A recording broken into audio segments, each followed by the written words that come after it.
Good day to you. This is Mark Mullinax. Thank you for joining this podcast called Power for the Peaceful, our long march at the steady pace of one verse per week through the 81 verses of my translation of Tao Te Ching, Power for the Peaceful, copyright 2021 by Fortress Press. Your reading my translation is not a prerequisite for this class, but it's always appreciated. Today, Verse 33, the way to endure. When you listen to the ground and you put your roots down, you can hear what she says if you're listening. When you listen to the ground and you put your roots down, you can hear what she says if you're listening. The sweet sound of the river as she moves over the stones. The same song that the blood in your body sings as it weaves around your bones. When you're listening, are you listening? Declare your jihad on 13 enemies you cannot see. Egoism, arrogance, conceit, selfishness, greed, lust, intolerance, anger, lying, cheating, gossiping, and slandering. If you can master and destroy them, then you will be ready to fight the enemy you can see. A quote by Al-Ghazal. Welcome again. Today I have no additional voice, schedule conflict on my part, but we do have a great verse, this verse 33.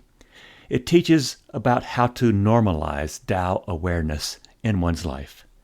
Part 1 in this endeavor is to focus on the necessary. Part 2 is to get rid of the unnecessary, to make more room for more necessary. This interplay between the necessary and the unnecessary yields wisdom. Wisdom is practice like breathing. You take in necessary air to your lungs and then exhale the spent breath, making room for the next necessary breath. This metaphor's two-step process, allowing the necessary and then expelling the unnecessary, can accompany us in many endeavors. Studying for tests, having a healthy diet, keeping a relationship going. So much wisdom in just following these two steps. 1, identifying and dwelling in necessity. And 2, discarding the unnecessary. In a word or two, discernment or insight into how to live wisely from this point on. So let's hear today's verse. Verse 33, the way to endure, part 1. Understanding others is intelligent. Understanding oneself is enlightened. Conquering others shows off one's force. Conquering oneself shows one's authority. The one content with sufficiency is truly wealthy, and the one who acts resolutely is already successful. Centered in one's original belonging place, one endures. Even in dying, one does not perish. Another translation, that of Ron Hogan's, puts the same verse like this. He writes, knowing things make you smart, but knowing yourself makes you wise. To rule others, you must be powerful, but to rule yourself, you must be strong. If you have only what you need, you have true wealth. If you never give up, you will find a way. If you stay true to yourself, you will never be lost. If you stay alive your whole life, you've really lived. When you're listening, are you listening? When you're listening, are you listening? First, understanding others can be seen as shrewd and astute. Not to belittle our fellow capitalists, but one value of capitalism is knowing one's target audience. Through surveys, opinion polls, etc., This knowledge enables one to sell your product better by making that product appear custom-made for that audience. Nothing wrong in this per se. However, one's energy is focused on a narrow and transactional purpose to match buyer and seller for an exchange of money and product. And that's it, not much else. The relationship is functional in a very narrow sense. And the true intentions of this relationship is not often made clear or transparent. Just look at how algorithms on social media focus upon keeping your eyeballs glued to their product. But the goal is small, to transfer money from the social media consumer to the social media maker. Not much other interests lie here, like getting to know the full range of who the consumer is. One name for this one-sided arrangement is deception. Now, understanding others does not have to be a one-sided relationship among unequals. It is good to understand others widely and deeply, to know where they come from, what their hopes, dreams, and fears are. Understanding others, you practice how to be there for that other person, and not just harvest who they are for one's own purposes. Being there for others without an agenda means that we can practice wide and deep understanding of others. This is called accepting others on their own terms, which is kind of like what we'd like others to do for us, right? However, this is only half of verse 33's teaching here. We're asked now to turn the mirror of understanding around and gaze at ourselves. In other words, to achieve understanding of oneself, which is much harder than to understand others. We've heard these ancient wisdoms like, to thine own self be true, and the life without self-examination is not a human one not worth living. We've mentioned here already how we are much quicker at projecting our own attitudes, judgments, and values upon others than we are at introspecting our true nature.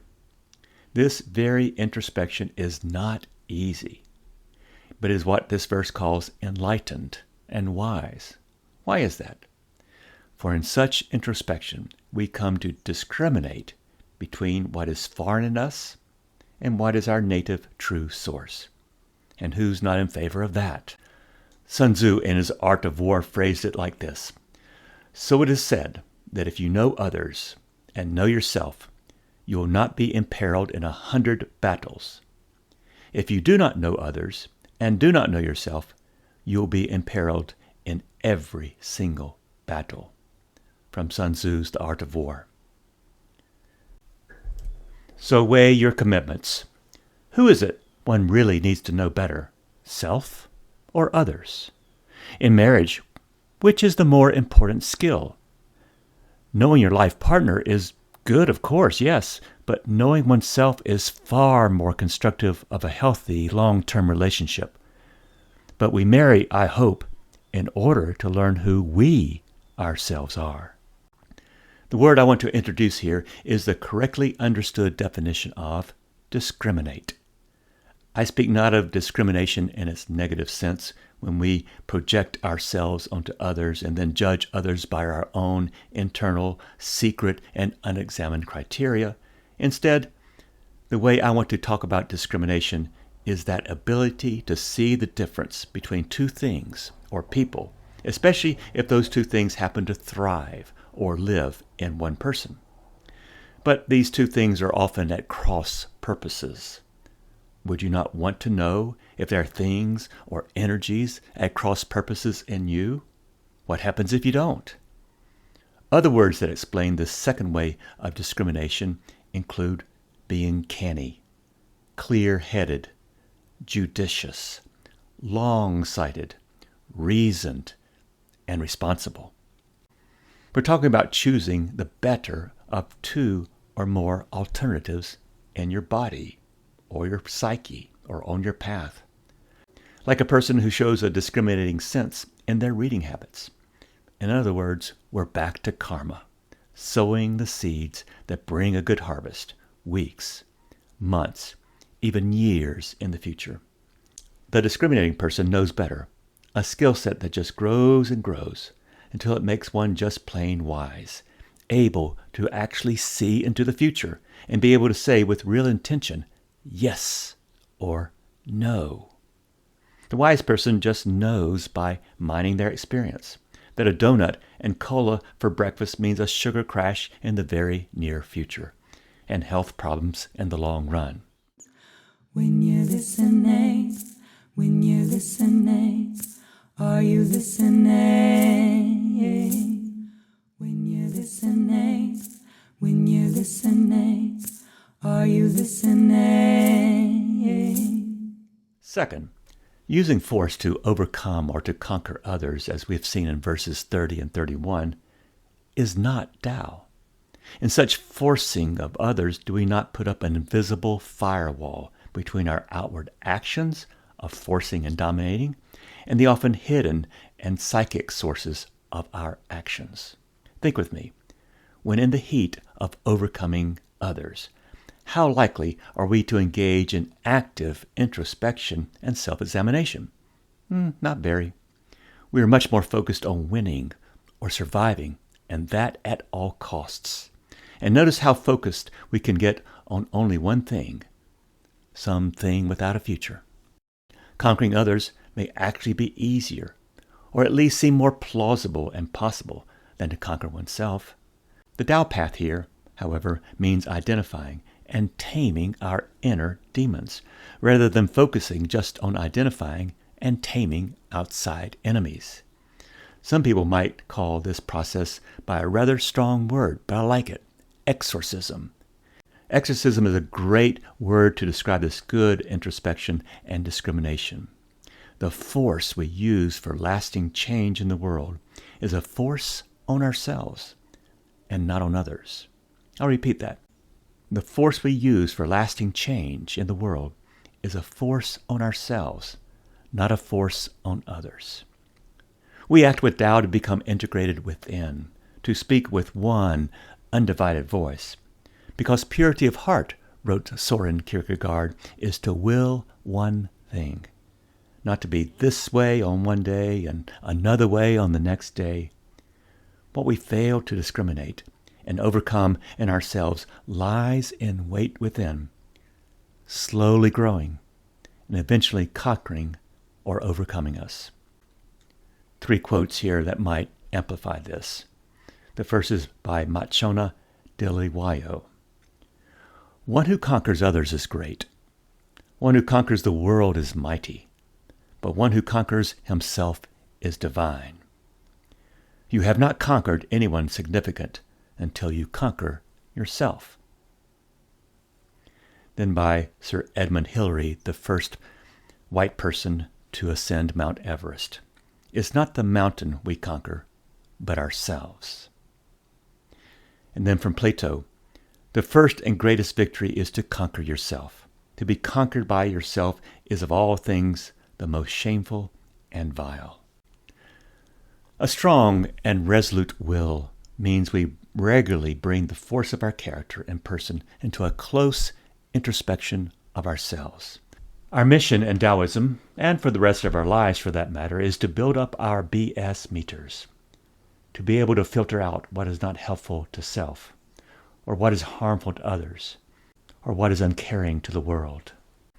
This is a never-ending process of discrimination, to frame things rightly in our thinking, and to translate right thinking into helpful action. And then, and here's the key, to build this never-ending discrimination into a lifelong practice, lifelong habits. I entitled verse 33 in my translation, "The Way to Endure," because the way is the Tao. So here's the Tao of endurance. Such Tao-inspired endurance implies a never-ending, ever-relentless, 2-part struggle within oneself to first identify and keep to the wise, and then second, to discard all that does not lead to wisdom. In other words, identify what is good and what is BS, and eliminate the BS. Why?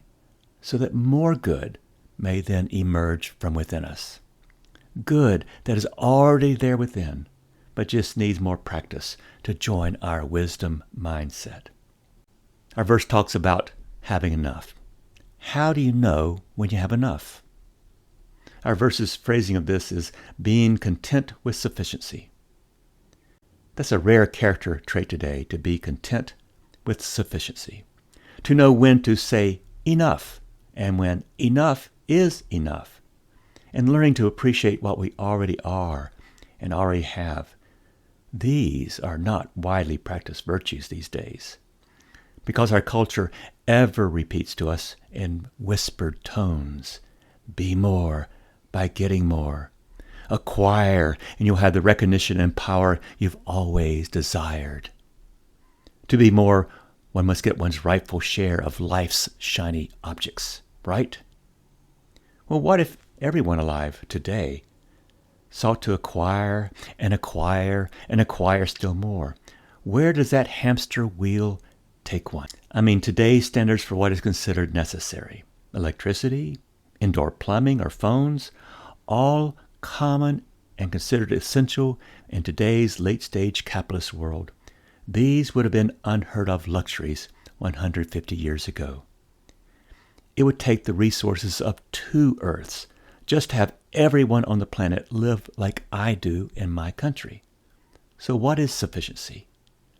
So maybe our homework is to do a material inventory of all that one has and think about how really necessary this list was to our grandparents or to their grandparents.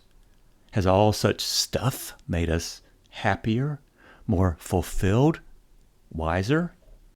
Finally, knowing that we will die one day is not a morbid exercise, but a path to wisdom and enduring. I, at my age, often think, what if this is the last time I get to do something like hug my granddaughters, take a road trip with my daughter, see this bright, high October sky? Such thoughts are not gloomy thoughts, but real ones. The thought of death, done often and well, is not anxiety-raising, but actually anxiety-reducing. We practice what we want to become, right? And thinking, meditating about death is, I think, the best discriminative activity you can do to become wise. Fear lessens when one becomes more intimate with one's death, a date that one cannot deny forever. What daily meditation upon death does is actually solidifies one's place in life as a living, creating, wondrous being. This knowing that life has a sunset, to know that we have an end, a death, that's wisdom. It keeps you focused on the necessary, the authentic, and helps you get rid of the BS. Knowing of one's inevitable date with death means the present moment can be full of life, wisdom, integrity, and much less BS. A quote from Teresa of Avila. It is foolish to think that we will enter heaven without entering into ourselves. So in conclusion, living with Tao is wise. Living without Tao can mean a life populated by fear, impoverished thinking, enemy-making, and all kinds of other ways of living that have no future, and make one's present existence a diminished and burdened life. There is at our core an energy that is eternal. It has no sunrise and no sunset date. And living eternally, with authenticity, with integrity, and wisdom, this is one's eternal life that one lives, not after you die, but right here, right now. You don't have to die to achieve such wisdom. It's here. It is now. We may live wisely, not according to the latest dictates of a mad culture, because in the end, living without Tao is to live a forgetful life, as last episode's topic exploring how the word forget is Taoism's chief corruption or corrosive practice. Not forgetting, but living wisely with remembering means you create a legacy that outlasts your body. For here's the karmic truth. Your children and their children and their children are influenced by whatever it is that we do and don't do today. What we do, what we forget, what we remember matters. And as our verse concludes, centered in one's original belonging place, one endures.